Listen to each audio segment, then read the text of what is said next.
말씀을 전합니다. 주님이 진리의 말씀 힘있고 능력에 기존할 수 있도록 성령께서 충만히 역사하여 주옵소서. 살아있는 하나님의 말씀이 되게 하시고 우리의 심령 골수를 쪼개어 변화시키는 말씀이 되게 하옵소서. 성령 충만케 하옵소서. 감사하며 예수님의 이름으로 기도하옵나이다. 아멘. 한 청년이 지하철을 타고 가는데 너무 피곤했던지라 좌석에서 꾸벅꾸벅 졸고 있었습니다. 갑자기 지하철이 급정거하는 바람에 옆에 있는 승객들에게 쏠리는 바람에 그만 이 청년이 그 옆에 있는 승객들 때문에 화들짝 깨고 말았어요. 그리고선 잠들었다가 깊이 잠들었다가 이제 막 깨어났으니까 정신이 없잖아요. 이게 무슨 일인가 싶어가지고 바로 옆 사람한테 승객을 이렇게 찌르면서 물어봤습니다. 아저씨 여기가 어디죠? 아마 잠들어서 자기가 내려야 할 곳을 지나치지는 않았는지 그게 걱정이 됐던 모양이에요. 아저씨 여기가 어디죠? 하고 급히 물어보니까 그 옆에 앉아있는 아저씨가 어이가 없다는 듯이 이렇게 대답했습니다. 어디긴 어디야? 거긴 옆구리잖아. 이렇게 천천히 말씀드릴 거예요. 옆구리를 찌르면서 얘기를 했던 모양이에요. 거기는 옆구리야 라고 대답을 했다고 합니다. 여러분 오늘날 우리가 참 바쁘게 살아가죠. 이 청년의 이야기가 남의 얘기 같지 않다. 지하철을 타고 버스를 타고 보면 피곤에 쪄들어 있는 사람들, 그런 사람들 많이 봅니다. 제가 지하철이나 버스를 타면 딱 두 부류로 나뉘는 것 같아요. 스마트폰을 보든지 자든지 이런 사람들로 크게 나뉘는 것 같습니다. 이렇게 각박하고 많은 복잡하고 힘겨운 일들을 다 겪으면서 살아가는 현대인들인데 그렇게 더더욱 우리가 믿음으로 신앙으로 생활하며 살아가는 것이 힘겹고 어려운 때다. 그런 생각이 듭니다. 근데 그럴 때 어떤 말씀이 우리에게 위로가 되고 힘이 될까 그것을 이렇게 살펴보면 특별히 오늘 말씀 우리가 잘 아는 겟세마네 동산에서의 기도죠. 감람산에서의 겟세마네 동산 기도인데 이 기도를 우리가 잘 분석하고 이해하면 우리가 바쁜 현대 속에서 살아가는데 큰 힘이 되겠다라는 그런 생각이 듭니다. 여러분 우리가 예수님의 구원 사역하면 크게 주목할 만한 사건이 세 가지가 있죠. 첫째는 성육신 사건이죠. 하나님이셨던 성자 하나님이셨던 하나님의 아들이셨던 예수님이 이 땅에 인간의 몸으로 오셨다. 성육신하신 사건. 그리고 두 번째는 당연히 십자가겠죠. 십자가에 달려 피 흘려 돌아가심으로 우리의 죄를 대속하셨다. 그래서 세 번째는 뭘까요? 당연히 부활이죠. 부활. 예수님께서 죽으셨지만 3일 만에 부활하셨다. 그래서 우리의 구원을 완전히 온전하게 이루어 주셨죠. 이제 우리는 예수님처럼 어떻게 해요? 이제는 죄와 사망의 권세에 매이지 않고 영원한 생명의 안식처에서 누릴 수 있는 은혜를 우리가 이제 다 소유하게 되었다는 거예요. 그런데 여러분이 십자가와 부활로 이어지는 구속사역의 이 출발점에 뭐가 있냐면 바로 오늘 본문에 나오는 감람산 기도, 우리가 흔히 겟세마네 기도라고 얘기하는 그 기도가 있었던 것이죠. 이 기도로부터 이제 모든 십자가 사역이 시작되고 부활에게까지 이어지는 것이다. 그래서 오늘 우리가 물론 오늘 본문에는 겟세마네라는 용어는 안 나오고 감람산이라고 나오지만 우리가 이제 익숙한 용어로 겟세마네 기도라 이렇게 제가 이름 붙여 명명하여 표현하도록 하겠습니다.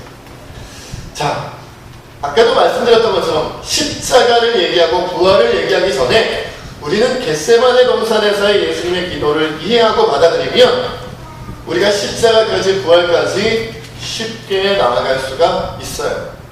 여러분 겟세마네 동산에서 기도한 이후로 예수님이 하신 일은 뭐밖에 없어요? 그냥 끌려가서 재판받으시고 매 맞으시고 그리고 이제 십자가를 메고 가셨다가 못 박히신 것. 그 다음부터 이제 다 그냥 끌려가는 거죠. 그렇죠? 예수님께서 물론 자발적으로 십자가를 향해 가신 것이지만 로마 군병에 의해서, 그죠? 그리고 바리새인과 대제사장들과 사두개인과 이런 사람들에 이끌려서 끌려다니신 것이죠. 자발적으로 예수님께서 먼저 십자가를 준비하면서 십자가를 대비하면서 하나님께 나아간 사건은 바로 뭐였을 거예요? 바로 이 겟세마네 동산에서의 기도다라는 것이죠. 그래서 우리에게는 현실적으로 겟세마네 동산의 기도가 더 중요하다고 볼 수도 있습니다. 여러분들과 이 겟세마네 동산의 기도를 잘 배우면 그 다음부터는 하나님께서 이끄시는 대로 어떻게 하기만 하면 돼요? 그렇죠. 이끌려가기만 하면 되는 것이다. 그래요. 십자가 부활을 가능케 하는 바로 그 결정적인 계기가 바로 겟세마네 동산에서의 기도였다는 것이죠. 자, 그렇다면 오늘 본문 내용을 통해서 겟세마네 동산의 기도를 좀 우리가 살펴보고 분석해봤으면 좋겠습니다. 자, 겟세마네 기도는 어떤 기도냐? 첫째, 자, 우리 39절 말씀 함께 읽어볼까요? 시작. 예수께서 나가사 습관을 따라 감람산에 가심에 제자들도 따라갔더니. 그렇죠. 예수께서 나가사 습관을 따라 감람산에 가심에 제자들도 따라갔다. 자, 겟세마네 동산의 기도의 특징 첫 번째는 뭘까요? 오늘 39절에서 보면 그렇죠. 습관을 따라 했던 기도다. 여러분, 우리는 흔히 겟세마네 동산 기도는 십자가를 지기 전에 그 십자가 사명이 너무나도 막중하고 그 고통이 너무나도 두려워서 특별히 예수님께서 따로 시간을 떼서 가서 기도하신 것처럼 생각할 수 있어요. 원래 계획되어져 있던 것이 아닌데 늘 하던 기도가 아니고 어떻게 해요? 그냥 저 특별한 일이 앞에 있으니까 특별히 시간을 떼서 그 시간에 하나님께 기도하러 갔다 이렇게 생각하는 경우가 있단 말이에요. 겟세마네 동산을 기도할 때 우리가 생각할 때. 그런데 오늘 말씀해 보니까 분명히 뭐라고 말씀하고 있어요? 습관을 따라서 하는 기도였다는 거예요. 습관을 따라. 그러니까 예수님께서는 원래 이 시각에 하나님께 기도하는 것이 무엇이었다는 거예요? 늘 하던 습관이었다는 거예요. 하던 대로 하던 거예요. 물론 오늘 본문에 기록되어져 있는 겟세마네 동산의 기도는 이전에 하던 습관을 따라 하던 기도와는 좀 그 간절함에서 차이가 있겠고 그 중요함에서 차이가 있겠지만 그렇다고 해서 안 하던 기도를 갑자기 하신 것이 아니다라는 거예요. 예수님께서는 늘 그때에 기도하시던 그런 분이셨다. 여러분, 우리는요 생각보다 성경을 통해 보면 수많은 이적과 수많은 하나님의 역사가 어떤 기도에서 비롯된 것을 알 수 있냐면 습관을 따라 날마다 때마다 시마다 정해놓은 시간에 정해놓은 장소에서 하던 기도를 통해 하나님의 역사가 일어나는 것을 의외로 많이 찾아볼 수 있습니다. 우리가 가까이 찾아보면 이제 성령 강림 후에 베드로가 성전 미문에 앉아서 구걸하던 다리를 쓰지 못하여 걷지 못하던 자를 어떻게 해요? 은과 금은 내게 없거니와 내게 있는 것은 너에게 주노니 곧 나사렛 예수 이름으로 명하여 일어나 걸으라. 이때도 어떤 때였어요? 습관을 따라 성전에 기도하던 때였어요. 기도하러 가다가 그 성전 미문에서 구걸하던 사람을 만난 거란 말이에요. 제9시 기도 시간에 습관을 따라 기도하다가 이 놀라운 역사가 일어나는 거예요. 그리고 여러분, 그 로마의 백부장이었던 고넬료라는 사람이 베드로를 만나고 성령 충만함을 입는 그 광경에서도 이 고넬료는 이방인임에도 불구하고 유대인이 아님에도 불구하고 하나님을 알게 되고 하나님을 믿게 되고 하나님을 섬기게 돼서 마치 유대인인 것처럼 제9시 기도 시간에 기도하다가 환상을 봅니다. 하나님의 사자를 만나요. 베드로를 초청하는 역사를 이 9시 기도 시간에 맞이하게 되는 거예요. 이 9시라는 것은 우리나라로 치자면, 우리나라 시각으로 보자면 오후 3시쯤 됩니다. 그래서 유대인들은 오전 9시와 오후 3시에 그때 기도하는 습관이 있었다는 거예요. 그러니까 여러분, 우리가 습관을 따라 기도하는 것이 얼마나 중요한지 모릅니다. 급박할 때만 기도하는 게 아니에요. 여러분, 급박할 때 하는 기도도 하나님이 들으시죠. 급할 때도 기도하는 거 우리가 필요한 거예요. 그렇죠? 급한데 누가 안 하겠어요. 갑자기 무슨 중병에 걸렸거나 무슨 사고를 맞이했거나 무슨 해결하기 어려운 문제를 당했을 때, 여러분 사업이 어렵거나 여러분 회사에 어려움이 생겼거나 학생들의 경우에는 학업 성적이 잘 나오지 않았거나 여러 가지 어려움이 있을 때 특별히 그때만은 더 열심히 기도하는 건 필요하죠. 그러나 하나님께서 특별히 더 기뻐하시는 기도는 뭐라는 거예요? 일이 있거나 없거나 문제가 있거나 없거나 날마다 하나님과 동행하기를 원하는 거예요. 여러분, 우리도 그렇잖아요. 우리가 만약에 우리 자녀들이 이제 나중에 장성하여 여러분 결혼을 해서 그렇죠? 따로 살게 되었다. 그런데 돈 필요할 때만 부모님한테 연락해요. 뭔가 필요할 때만 우리한테 연락하고 그러면 기분이 참 좋으시겠죠? 아이고 우리 아들이 우리 딸이 연락한 거 보니까 뭔가 금색해졌구만. 딱 그런 느낌이 든다면 퍽도 기쁘시겠어요, 그죠? 어떤 아들, 딸이 기뻐요? 일이 있으나 없으나, 문제가 있으나 없으나, 어려운 일이 생기거나 말거나, 별일이 없어도, 별다른 일이 없어도, 별다른 문제가 없어도 날마다, 시마다, 때마다 부모님께 안부 인사 전하고 확인하고 그렇게 자주 만남을 갖고 자주 찾아뵙고 이런 아들, 딸이 좋지. 아이고 이 녀석 전화한 거 보니까 또 뭐가 있구만. 이 녀석 갑자기 나타난 거 보니까 또 뭐가 있구만. 지금 웃으시는 분들은 뭔가 있는 거예요. 그런 아들, 딸이 기쁘겠냐 말이죠. 그렇게라도 찾아온 게 다행인가요? 여러분 우리 하나님도 마찬가지예요. 우리 하나님도 이 녀석 오래간만에 교회 나온 거 보니까 문제가 있구만. 오래간만에 교회 와서 기도하는 거 보니까 뭔가 또 문제가 있구만. 뭔가 일이 터졌구만. 하나님도 그러시지 않겠냐면 그것마저도 안 하는 것보다는 낫지만 습관을 따라 하나님께서 기다리시잖아요. 아, 하루에 이 시간은 항상 우리 아들이 우리 딸이 나를 만나러 오는 날이야. 그런 시간이야. 그럼 하나님도 얼마나 흡족하시겠어요. 얼마나 그 만남이 기쁘시겠어요. 즐거우시겠어요. 여러분 제가 우리 교회에 이렇게 있다 보면 제가 있을 때는 아니고 우리 전사님 계실 때 가끔 때마다 시마다 교회를 찾아와서 기도하시는 분들이 있어요. 예배 시간도 아니고 기도의 시간도 아니고 특별히 어떤 모임이 있는 것도 아닌데 그저 그냥 기도하러 수시로 교회를 오시는 분들, 저는 분명히 생각합니다. 그분들은 하나님과 매우 가까운 거예요. 그분들만이 아는 하나님의 놀라운 역사가 있을 겁니다. 다 얘기하지는 않지만 여러분 우리가 우리 가족사, 우리 집안일들 남들이 다 모르잖아요. 마찬가지예요. 수시로 때마다 시마다 하나님을 만나는 사람은 그들과 하나님과만 알고 있는 비밀스러운 놀라운 은혜와 충만한 역사 있는 거예요. 아멘. 여러분 그렇게 우리가 새벽 기도를 드리고 금요 기도회에 모이고 수요 기도회를 모이고 이런 것이 습관을 따라 매일마다 매주마다 하는 이 시간이 얼마나 중요하며 또한 여러분이 개개인이 각자의 여러분의 집에서 골방에서 시간을 정하고 장소를 정해서 기도하는 게 얼마나 중요한지 몰라요. 한 달에 한 번, 제가 전에도 그런 말씀 드렸죠. 한 달에 한 번 딱 하루만 교회에서 10시간 기도하는 것보다 매일매일 시간을 정해놓고 20분씩 30분씩 여러분이 골방에서 성전을 찾아와서 기도하는 것이 하나님 더 기뻐하실 수 있다는 거예요. 아멘. 자, 두 번째 이 겟세마네 기도의 특징은 뭘까요? 자, 42절 말씀 함께 읽어보겠습니다. 시작. 이르시되 아버지여 만일 아버지의 뜻이거든 이 잔을 내게도 옮기시옵소서. 그러나 내 원대로 마시옵고 아버지의 원대로 되기를 원하나이다 하시니. 아멘. 자, 무엇일 것 같으세요? 겟세마네 동산의 기도의 특징 두 번째. 그쵸, 그거 너무 쉬운 거죠.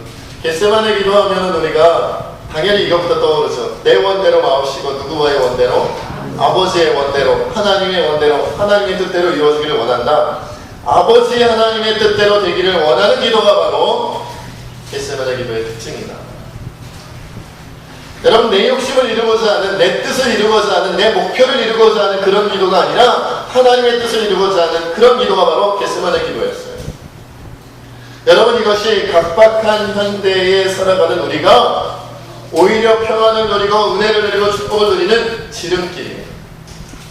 내 생각은요 짧을 수밖에 없어요. 어린아이의 생각 같아서 아무리 생각해도 무슨 생각밖에 못해요? 유치한 생각밖에 못하고요. 바로 앞에 일밖에 못 보고요. 여러분 바둑을 잘 두시는 분들 보면 몇 수 앞을 본다 그러잖아요. 세 수 앞을 보느니, 다섯 수 앞을 보느니, 10수 앞을 보느니. 바둑을 잘 못 두는 저로서는 한 수 앞도 볼 수가 없어요. 바둑 얘기는 제가 잘 못하게 더 못하니까 오목을 두세요. 오목. 그 어려운 오목. 오목을 두다 보면 막을 거 다 막았고 둘 거 다 둔 거 같은데 꼭 져요. 이상하단 말이죠. 이렇게 잘 두는 분들 보면 몇 번만 툭툭툭툭 두면 꼼짝 못하게 그죠? 벗어나지 못하게 딱 져버려요. 이게 무슨 일인가? 왜 그럴까요? 남이 어떻게 두들 것까지도 미리 미래를 내다보듯이 다 하는 거예요. 여러분, 미래를 내다볼 수 있는, 앞미래를 내다볼 수 있는 사람과 내다보지 못하는 사람의 삶이 똑같을 수 있겠어요? 어떻게 똑같을 수 있겠어요? 당연히 다르죠. 여러분, 우리가 아무리 미래를 내다보고 우리 앞미래를 예견해보려고 애쓰고 애쓰다 할지라도 인간의 모든 정보와 인간의 모든 지식과 인간의 모든 판단력을 다 동원하고 정말 슈퍼컴퓨터를 다 동원한다 할지라도 우리 하나님의 발끝에도 미치지 못합니다. 그러니까 지혜로운 사람은 내 뜻이 이루어지기를 원하는 게 아니라 하나님 뜻이 이루어지기를 원하는 사람입니다. 아멘. 그 사람이 진짜 지혜로운 사람이다. 그런데 하나님의 뜻대로 되어지기를 구하는 기도에는 선결되어야 할 전제 조건이 있습니다. 전제 조건이 하나 있어요. 여러분, 오늘 본문에서 보면 겟세마네 기도는 절대로 자신만만한 기도가 아니었던 것을 볼 수 있어요. 예수님이 하나님 걱정하지 마세요. 아버지 걱정하지 마세요. 어떤 잔을 내게 주시든지 어떤 고난을 내게 주시든지 어떤 사명을 내게 맡기시든지 걱정하지 마세요. 제가 마음껏 다 해결해 드리겠습니다. 마음껏 다 순종하겠습니다. 하나님 명령만 주세요. 아버지 명령만 내리세요. 이렇게 기도하지 않으셨어요. 그럼 뭐라고 기도하셨어요? 아버지여, 뭐라고요? 만일 아버지의 뜻이거든 이 잔을 내게서 옮기시옵소서. 이걸 먼저 기도하셨다는 거예요. 이 말은 뭐예요? 예수님이 지금 자신만만한 거예요? 아니면 자신이 없는 거예요? 자신이 없는 거예요. 여러분, 우리가 착각하기 쉬운 게 뭐냐면 예수님은, 그리고 신앙의 이 성경책에 66권에 기록되어져 있는 용사들은 조금도 안 두려워하고 조금도 걱정하지 않고 조금도 근심하지 않고 아무런 고민도 없이 그냥 순종하고 그냥 순교하고 그냥 다 하나님 뜻대로 한 줄 알아요. 그런 게 아니잖아요. 결정적으로 어떤 생각을 갖냐면 나와 예수님은 다르다. 물론 다르지만 나와 신앙의 용사들은 다르다라고 생각해요. 그 사람들의 성경책에 기록되어져 있는 기록을 보고 우리가 어떤 선입견을 갖냐면 그 사람들은 뛰어나고 그 사람들은 위대하고 그 사람들은 대단한데 나는 어떻다고 생각해요? 난 그만한 사람이 못돼. 그래서 어떻게 생각하냐면 그것으로 겸손해지면 좋은데 아예 하나님의 일에는 관심을 가지질 않아요. 왜요? 난 그만한 사람이 못된다. 난 하나님의 뜻을 이루어드릴 사람이 못되고 그냥 내 한 번 구원받기만 하면 다행이다. 다행이다. 여러분, 이전에 제가 어떤 그 단체에서 물놀이를 간 적이 있었어요. 중고등학생들하고 단체에서 물놀이를 간 적이 있는데 아이들이 딱 이렇게 놀으라는 데서 놀면 좋잖아요.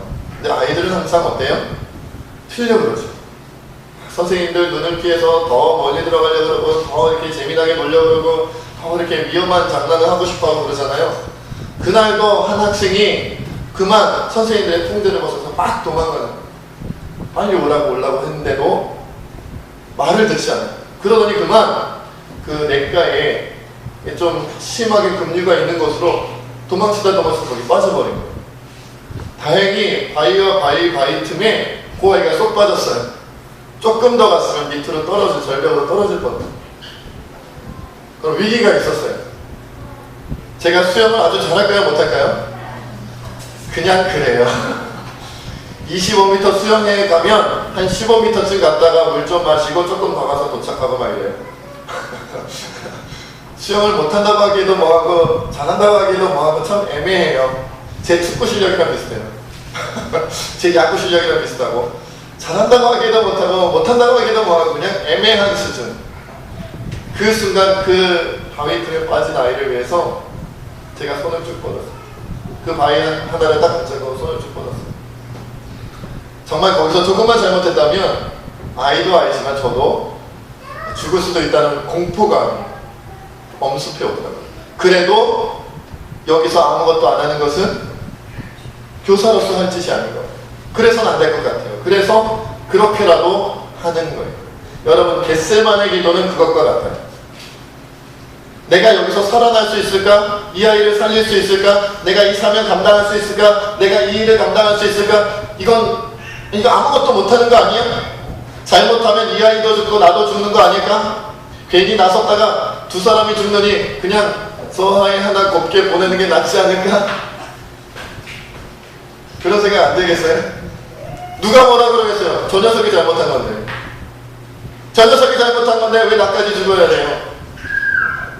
그 당시만 해도 저는 결혼하기 전이었단 말이에요. 총각 귀신이 됐어요.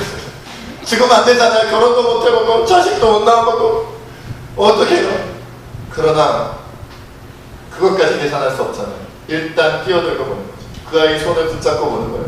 바위를 붙잡고 그 아이 손을 붙잡고 하는 데까지 해보는 거예요. 여러분, 겟세마네 동산의 기도가 바로 그거였다는 거예요.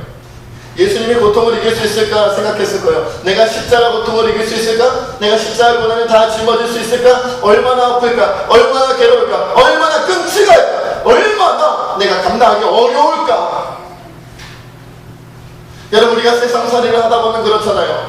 우리의 세상살이가 얼마나 힘들어요. 생계를 유지하는 게 얼마나 힘들어요. 나 한 번 건지기도 어려운데 거기에다가 하나님의 뜻까지 이루어드린다고요? 하나님의 뜻이라고 내가 알아보니까, 말씀을 통해 알아보고 설교를 통해 알아보고 내가 기도하면서 알아보니까, 죄가 하나님의 뜻이라는 것은 나 한 번 건지기도 힘든 나에게 다른 사람을 같이 건지라 그래요.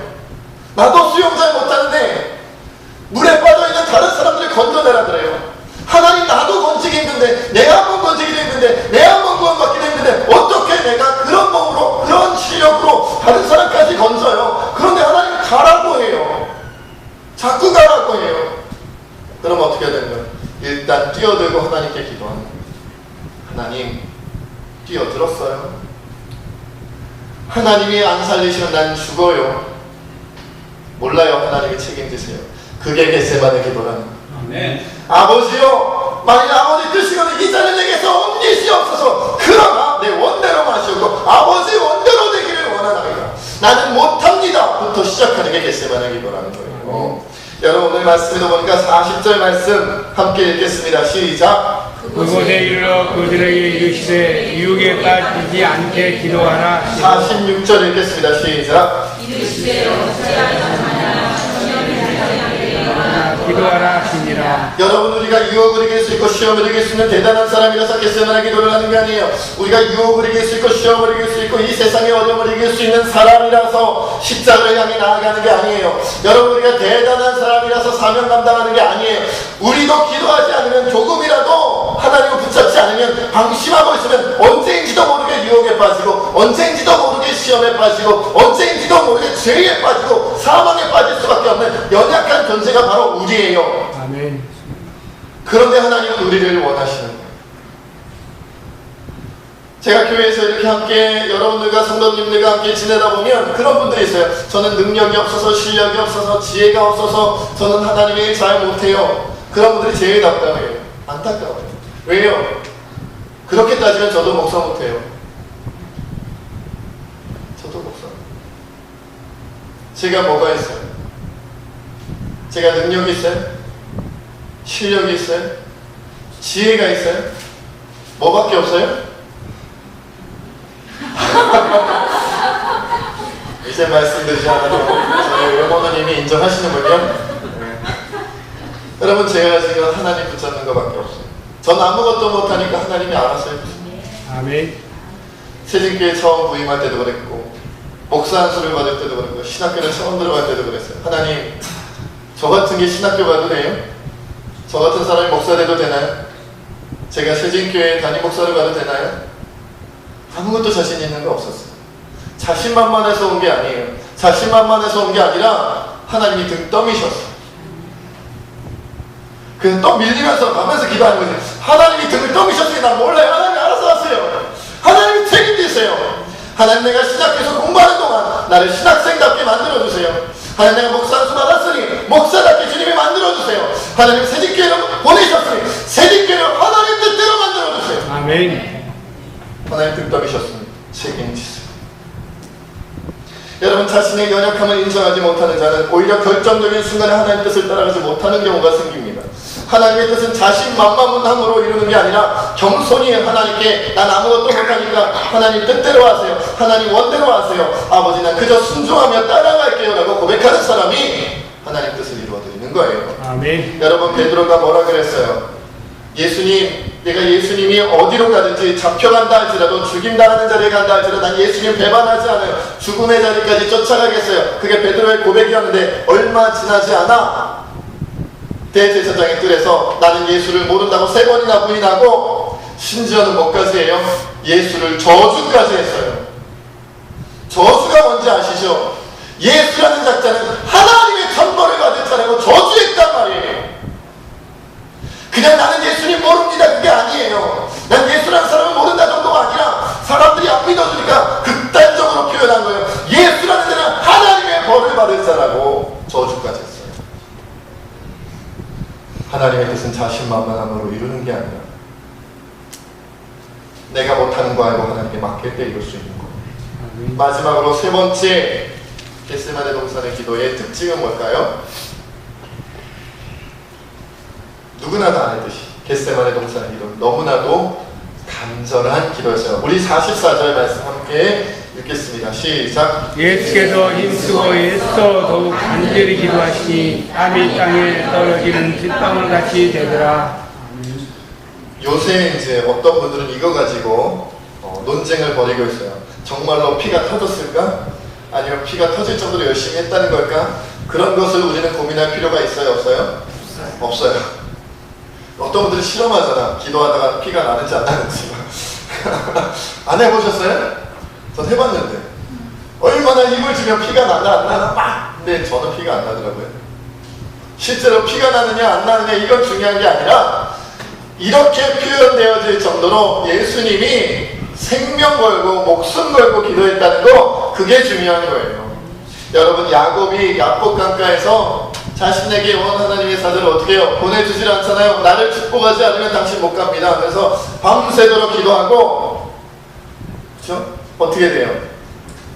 환도뼈를 맞아서 다리를 절게 된다 할지라도 그럼에도 불구하고 놓치지 않고 축복해달라고 붙잡잖아요. 죽으면 죽으리라고 하는 것처럼 그런 기도였어요. 여러분, 다니엘이요, 적들이 자기가 기도한지 안 하는지 다 지켜보고 있는데 그럼에도 불구하고 이스라엘을 향하여 어떻게 해요? 예루살렘을 향하여 창문을 활짝 열어놓고 남들이 다 보게끔 원래 하던 대로 하루에 3번 기도하러 갔다가 붙잡혀갔죠. 그래서 어디로 들어가요? 사자굴. 서울랜드에 있는 사자굴이었을까요? 자연농원이 요즘에 뭐죠? 나이가 있어서 요즘 에버랜드가요? 거기 있는 사자굴에 가서 이렇게 구경한 걸까요? 사자가 이렇게 생겼구나. 막 이러면. 그게 아니잖아요. 며칠 동안 굶겨놓은 사자굴.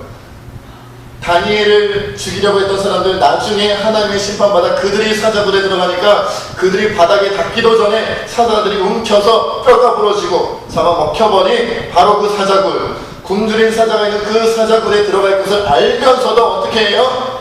다니엘이 목숨 걸고 상문 열고 내가 기도하는 걸 숨기지 않냐고 하나님께 목숨 걸고 기도했단 말이에요. 그런 기도예요. 그런 기도가 바로 겟세마네 기도예요.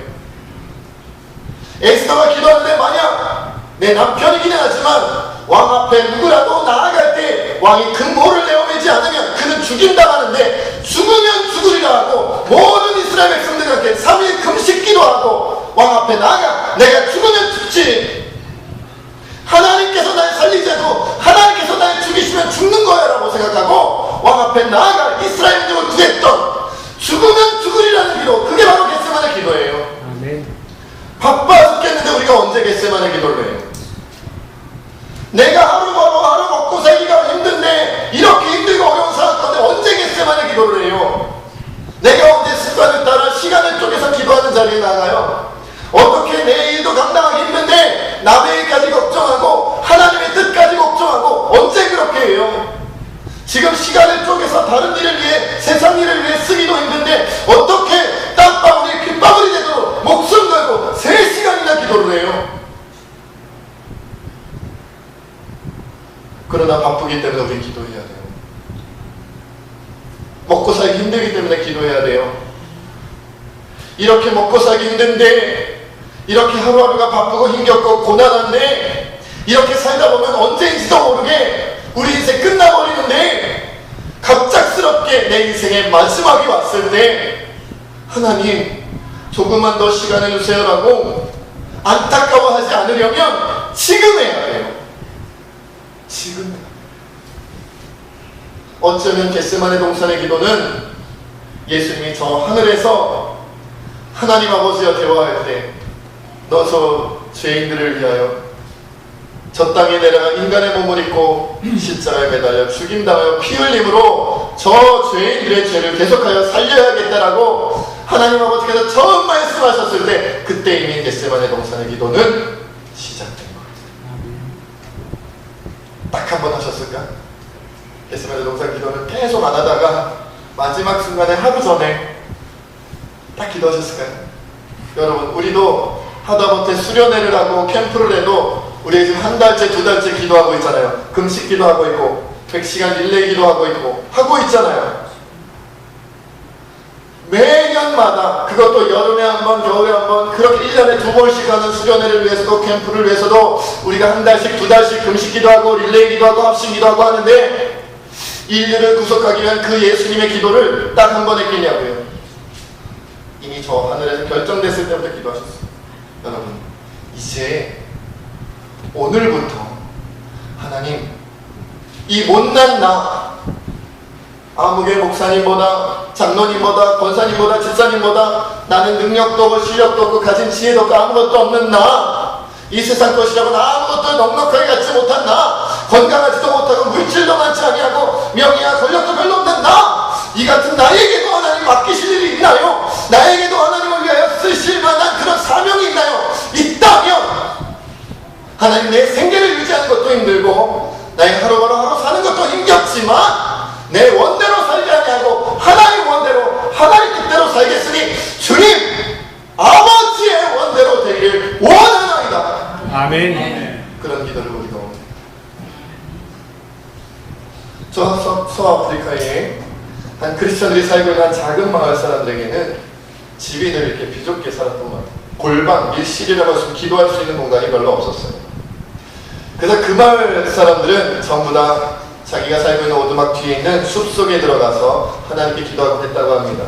그래서 자주 수시로 이렇게 기도하러 다니다 보니까 그 오두막 뒤에 숲에 마치 길이 있는 것처럼 길이 생긴다고요. 하도 왔다 갔다 하니까.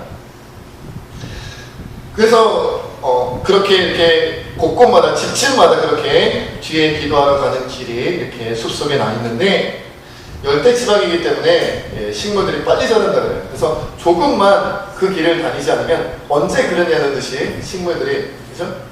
나무들이 이렇게 우거져가지고 잡초가 무성해지고 해서 그 길이 그냥 사라져버린대요. 그래서 그 동네 기독교인들끼리는 이런 말들이 오고 가곤 했다고 합니다. 만약 어느 집에 방문했다가 그 오두막 뒤, 그 집 뒤로 아무런 길이 나 있지 않으면, 숲속으로 아무 길도 나 있지 않으면 이렇게 얘기한다고 해요. 형제요, 그 기도하는 길에 뭐가 많이 생겼군요. 뭐가 많이 생겼군요.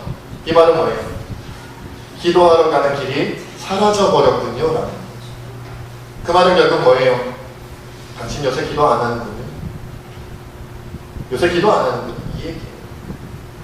그 말은 기도하지 않는군요 라고 물어보는 것이 아니라 당신 요즘 하나님과 멀어지셨군요. 당신 요즘 하나님과 상관없는 삶을 살고 있군요.